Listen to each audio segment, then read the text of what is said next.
အကင်စားရတာကြတာနဲ့ဒီနေ့မာလာချက်ချောင်းနဲ့မာလာအကင်ဆုံးသွားစားကြမှာဗျာတောင်းကလာသူ့မင်္ဂလာလမ်းမပေါ်ပြမတ်ဆိုလန်းနဲ့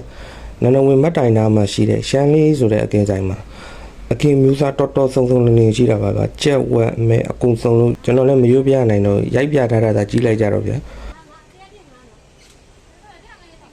မာလာဟင်းနဲ့ပတ်သက်ပြီးတော့လည်းတော်တော်လေးကိုဆုံးနေကိုရရပဲအထောင်းနေလည်းရတယ်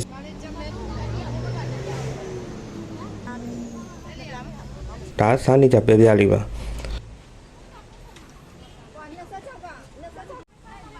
အထက်မှာဝိုင်းရ15ဝိုင်းလောက်ပဲရှိတော့ထိုင်ချမယ်ဆိုရင်တော့စောစောတော့ပါမလို့ရှိရင်ဝိုင်းပြည့်တာမြန်နေဗျဒီရောက်တိုင်းစားနေကြတကူကတော့ချက်ချောက်မလာပါနူးအီနဲ့ပြန်ပြီးတော့ပေါင်းထားပြီးတော့မာလာနဲ့ချက်ထားတာပါ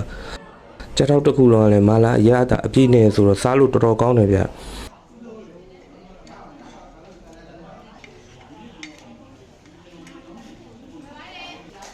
မိုးရွာလာတာနဲ့ပဲစူဂျူလေးသွားပြေးဝယ်ထားလိုက်တယ်တောက်စရာဘာညာတော့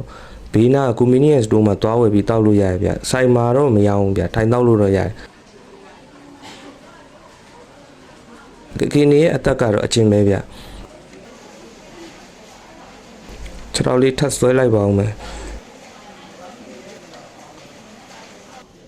အကင်ရတာနဲ့စပြီးတော့ဆွဲပါ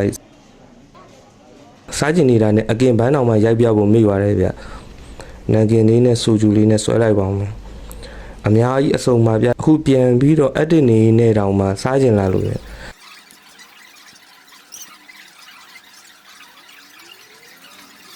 တော့ဝက်ကြော်ကြံမှပဲရိုက်ပြတော့တယ်နောက်တော့ထပ်ဆွဲပါပြီ